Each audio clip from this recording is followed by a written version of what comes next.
गुरुर्विष्णु गुरुर्देव महेश्वर गुरु साक्षात परब्रह्म तस्मै श्री गुरवे नमः तस्मै श्री गुरवे नमः। यहाँ इस समिति का अध्यक्ष महोदय रामरा कालिम्पोंग नगर पालिका का हमारा वाइस चेयरमैन भीम अग्रवाल जी यहाँ उपस्थित हुनुभएका मारवाडी समाज का समस्त दानवीर दाताहरू र यस शिवालय मन्दिरलाई आदर र श्रद्धा राखेर उपस्थित हुनुभएका समस्त श्रद्धालु महानुभाव भक्तजन शुभचिन्तक र मेरा साथमा मङ्गलधाम बढाउनु भएको सबै सदस्यहरू सबैलाई सर्वप्रथम तपाईहरु सबैलाई प्रणाम। आज यहाँ यो शिवालय मन्दिर परिसरमा गौशालाको स्थापना हुनु अत्यन्तै एउटा खुसीको कुरो हो। किनभने हाम्रो हिन्दू परम्परामा सनातन परम्परामा गाईलाई आमा भनेर पूजिन्छ। किन भन्दा माताको दुग्धपान त बच्चाले 1 साल 1.5 सालसम्म मात्र गर्छ, तर गौ माताको दुग्धपान जीवनभर गर्छ। र आयुर्वेदमा यस्तो पनि भनिएको छ कि अब देशी गाई भन्नु पर्यो है अब चाहिँ। किनभने यो कालिम्पोङमा चाहिँ जहिलेदेखि डाक्टर ग्राम आएपछि चाहिँ यो जर्सी हलस्टन फिजिसियन गाईहरूको ब्रिड उनीहरूले बगुनीले बढाइदिए, दुध बेसी आउँछ भनेर। र हाम्रो यो क्षेत्रको देशी गाईहरू चाहिँ लुप्त हुँदै गइरहेका छन्। र पनि अब गाईको दुधलाई अमृत भनेर भनिन्छ। सबै रोगहरूलाई उसले नासिदिन्छ र शरीरमा एकदमै स्वास्थ्यवर्धक सेल्सहरू जन्म दिन्छ भन्ने आयुर्वेदको भनाइ छ। र यसरी विद्यार्थीहरूले गाईको दुध पिउँदा उनीहरूको बुद्धिको विकास भएर जान्छ। बिमार व्यक्तिले पनि दुध पिउन पायो भने स्वास्थ्यको रक्षण भएर जान्छ। र यस्तो यो गौशाला यहाँ स्थापित हुनु, किनभने गाईको सबै चिज काम लाग्दो रहेछ। गाईको दुध पनि काम लाग्छ, गाईको गोमूत्र पनि काम लाग्छ, गाईको गोबर पनि पूजामा प्रयोग गरिन्छ। र गौमाता संसारबाट गइसकेपछि पनि उनको अङ्गहरूबाट पनि हेर्नुहोस्, अब कति मैले महाराष्ट्रतिर देखेको छु, एउटा निकै मुगो प्रकारको मल पनि त्यहाँबाट तयार हुँदो रहेछ। र सबै गाईले कहिले पनि कुनै चिज नोक्सान गरेको हुँदैन, फाइदै फाइदा। र मलाई लाग्छ गाईको सृष्टि र मनुष्यको सृष्टि परमात्माले एकै दिन गर्नुभयो होला जस्तो मलाई लाग्छ। किनभने गाई बाँच्नलाई मनुष्य चाहिन्छ, मनुष्यको हेरचाह मात्रै गाई बाँच्छ नि। अरू जानवरहरू त मनुष्यको हेरचाह बिना पनि बाँचिरहेको हुन्छन्, तर गाईको हेरचाह मनुष्यले गर्दछ। अनि फेरि मनुष्यको रक्षाको लागि गाईले दुध दिँदाखेरि गाईको र मानवको एउटा बडा मिठो र मधुर सम्बन्ध परमात्माले स्थापित गरिदिनु भएको छ। र यहाँ इच्छे शिवालयमा आउँदा मलाई धेरै खुसी लाग्छ। हुन त म विद्यार्थी जीवनमा पनि धेरैचोटि यहाँ आएको हुँ। एकचोटि गुरुजी मङ्गलदास जी महाराजको साथमा पनि म यहाँ आएको थिएँ।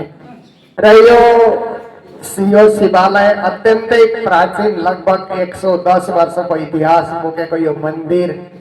र यस मन्दिरमा सधैँ नै संस्कृत विद्यालय चलिरहने, ब्राह्मण बटुकहरू यहाँ रहने र उनीहरूले पूजा पाठ सिकेर बजारमा गएर पनि बजारमा पनि सनातन धर्म र सनातन संस्कृतिको पालन गराउने, सनातन संस्कृतिको रक्षा गर्ने यो कार्य यहाँबाट भइ नै रहेको छ। र यसै क्रममा एउटा पुरानो घटना पनि आज मलाई याद आयो, थोरै शब्दमा म राख्दछु। जब गुरुजी मङ्गलदास जी 1936 मा कालिम्पोङ आउनु भएछ, भारतका र नेपालका सबै तीर्थ भ्रमण गरिसकेर र कालिम्पोङमा आउँदा यो इच्छेमा रहेको कृष्ण प्रणामी मन्दिरको महन्तको पद खाली रहेछ। त्यहाँका कमिटीले गुरुजी मङ्गलदासजीलाई महन्त बसिदिनुहोस् भनेर आग्रह गर्दा उहाँ बस्नुभयो। उहाँ अब बनारसमा पनि, यता राजस्थान मेरठामा भिवानीमा संस्कृत विद्यालयमा अध्ययन गरेर आउनुभएको थियो। चारै धाम पैदल भ्रमण गरेर। त्यति बेला विद्वानहरूले के सोचेछन्, कालिम्पोङका विद्वानले भने यी नयाँ सन्त कालिम्पोङमा आउनुभयो, हामीले शास्त्रार्थ गर्नुपर्छ भनेर शास्त्रार्थको आयोजना चाहिँ यहाँ शिवालयमा राखिन्छ। पुरानो हिन्दू समाजमा, सनातन समाजमा संस्कृत पढेका विद्वानहरूमा शास्त्रार्थ गराइँदो रहेछ। हुन त त्यो आज प्रयोजनहीन वस्तु भनेर मानिन्छ, तर त्यति बेला चाहिँ विद्वत्ताको महत्त्व मूल्याङ्कन गर्न शास्त्रार्थ गरिँदो रहेछ। र त्यो शास्त्रार्थ यहाँ भएछ। हर्षलाल दीक्षितजीलाई चाहिँ त्यति बेला जजको रूपमा राखिएछ। कालिम्पोङमा पहिलो मेट्रिक पास गरेको विद्वान हुनुहुन्थ्यो अरे हर्षलाल दीक्षित। 90 वर्ष पुरानो यो घटना हो। र त्यति बेला शास्त्रार्थ हुँदै जाँदा गुरुजी मङ्गलदासजीले भन्नुभएछ, तपाईहरू शिव भक्ति गर्नुहुन्छ, म कृष्ण भक्ति गर्छु। गुरुर ब्रह्मा गुरुर विष्णु गुरुर्देव महेश्वर गुरु साक्षात परब्रह्म तस्मै श्री गुरवे नमः भन्दा त एउटै श्लोकमा ब्रह्माको नाम, विष्णुको नाम, शिवको नाम र साक्षात परब्रह्म भन्दा कृष्णको नाम पनि आउँछ। हामी सबै मिलेर कालिम्पोङको एउटा सनातन संस्कृतको विकास गरेर लैजाउँ। परस्पर मतभेद नराखेर मिलजुल गरेर हामी कालिम्पोङमा धर्मको विकास र धर्मको उत्थान गरौँ भन्ने कुरोमा सबै एकमत हुनुभएछ। त्यसपछि इच्छे प्रणामी मन्दिरमा मेला भयो भने शिवालयबाट भजन गाउन मण्डली जाने, यहाँ मेला भयो भने इच्छे प्रणामी मन्दिरबाट भजन मण्डली यहाँ आउने, वर्षौंसम्म मण्डलीको आदान प्रदान चलिरहेछ। र यस्तो हाम्रो इच्छे प्रणामी मन्दिर पनि धेरै पुरानो इतिहास बोकेको, 170 वर्षको इतिहास त्यसको पुराना अभिलेखहरूमा हामीले प्राप्त गरेको छौँ। र त्यो मन्दिरलाई पनि नयाँ कलेबर दिने हामीले प्रयास गरेको छौँ। हुन त अब जिटिएबाट त्यो बनाउने भन्ने खालको एउटा हामीले आश्वासन पायौँ, तर अब कन्ट्र्याक्टरले अहिलेसम्म मेरो बिल पास भएको छैन भन्छ। हामीले चाहिँ मङ्गलधामको तर्फबाट काम चाहिँ कम्प्लिट गरिदिउँ भाइ, जहिले पैसा पाउला तैले फिर्काऊ, तर मन्दिर आधा अधुरो राख्नु हुँदैन भनेर। र यस्तो प्रकारले यहाँ पनि जिटिएले केही दिने त्यस्तो किसिमको आश्वासन मैले सुनेको थिएँ। हुन त जिटिएमा त्यत्रो पर्याप्त फन्ड पनि नहोला, तर फन्ड भएको बखतमा यो मन्दिरले पनि त्यो फन्ड पाओस् र यो मन्दिरमा चाहिँ अझै विकास भएर जाओस्। हामी सबै मिलेर सनातन संस्कृतिको जगेडा गर्नुपर्छ। किनभने हिन्दू परम्परामा शिव भक्त, देवी भक्त, राम भक्त, कृष्ण भक्त यस्तो किसिमको चाहिँ यो बहुदेववाद छ। धेरै देवताहरूलाई मान्ने हाम्रो चलन छ। यो प्राचीन हो, आजको संस्कृति होइन। र यो सबै देवी देवताहरूको अस्तित्व, आफ्नो आफ्नो अस्तित्व, आफ्नो आफ्नो मर्यादा, आफ्नो आफ्नो स्थान छ। र सबै देवी देवताको मर्यादा कायम गर्दै हामी सबै हिन्दू एक, सनातन एक भनेर आज अब, किनभने यो प्राचीन सनातन संस्कृतिको हामीले रक्षा गर्यौँ न भने कसले गर्ला। अब हेर्नुहोस्, हाम्रो देशमा मुगलहरूले पनि धेरै वर्षसम्म शासन गरे, ब्रिटिसहरूले पनि शासन गरे। त्यस्तो सत्तामा बसेको शासनका व्यक्तिहरू चाहिँ हिन्दू थिएनन्, अहिन्दू थिए। त्यति बेला पनि हाम्रा पुर्खाले हिन्दू धर्म बचाएर राखेछन् भने आज त देशमा धर्म निरपेक्ष भएको हुँदा आफ्नो आफ्नो धर्मको झगडा गर्ने हामी सबैलाई अधिकार प्राप्त छ भने आजको बेलामा हामीले यो सनातन संस्कृतिलाई पूर्ण रूपले हामीले सुरक्षा गरेर सारा सनातनीहरू एकजुट भएर हाम्रो धर्म, हाम्रो संस्कृति, हाम्रा गौ माताको रक्षा, हाम्रा परम्पराहरूको रक्षा, हाम्रा देवी देवताहरूको रक्षा, हाम्रा शास्त्रहरूको सुरक्षा र हाम्रो पद्धतिहरूको सुरक्षा हामीले गर्नुपर्छ। यो कार्य हामीले गर्दा नै आउने पिँढीले पनि यो कुरोलाई सिक्छ। आज हेर्नुहोस्, विदेशमा तपाईहरू हेर्नुहोस्, यो इस्कनको प्रचार भएको हुँदा र योगको प्रचार भएको हुँदा विदेशीहरू पनि हिन्दुस्तानमा आकर्षित भएर आइरहेको हामी देख्छौँ। उनीहरूले सनातन संस्कृतिलाई मन पराउन थाले। उनीहरू वर्षौंसम्म अन्य धर्ममा रहँदा सनातन धर्मप्रति दीक्षित हुँदा उनीहरूलाई धेरै खुसीको अनुभव हुन्छ। रसियामा हेर्नुहोस् भजन गाएको, हङ्गेरीमा हेर्नुहोस् न्यू वृन्दावन भनेको।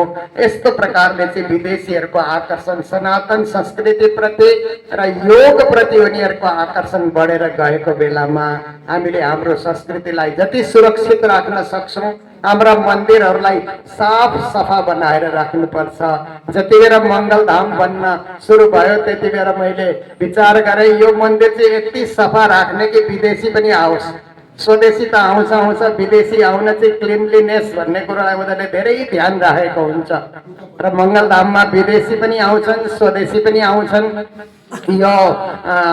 यो हाइकोर्टका जजहरू पनि दर्शन गर्न आउँछन्, आर्मीका बडा बडा अफसरहरू पनि दर्शन गर्न आउँछन् र हामीले हाम्रा सारा मन्दिरहरूलाई साफ सुथरा राख्ला र त्यहाँ अलिकति टोइलेट फेसिलिटी पनि हामीले राखिदिउँ भने यात्रीहरू पनि आउनेछन्, हाम्रै स्वदेशी यात्री पनि आउनेछन्, विदेशी यात्री पनि आउनेछन्।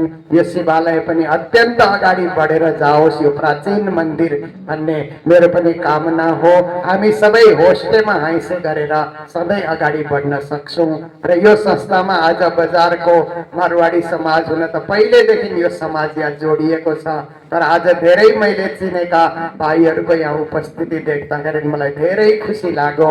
यो मन्दिरलाई अगाडि बढाउन तपाईँहरू पनि एकदम अग्रसर बन्नुहोस् र हाम्रा कालिम्पोङका यस्ता प्राचीन धरोहरलाई हामीले सुरक्षित गरेर राखौँ, संरक्षित गरेर राखौँ, ताकि हामी सबैलाई गर्व होस् कि हामी यो देशका वासी हौँ, यो धर्मका हामी अनुयायी हौँ र हामी सबै एक हौँ भन्ने हामीलाई त्यो प्रकारको चाहिँ गर्व जागेर जाओस्।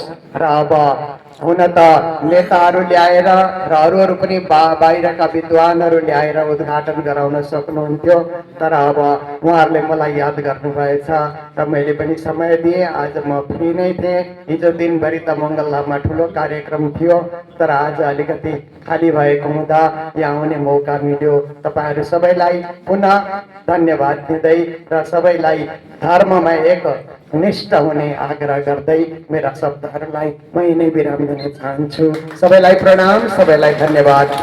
बोलो हिन्दू सनातन धर्म की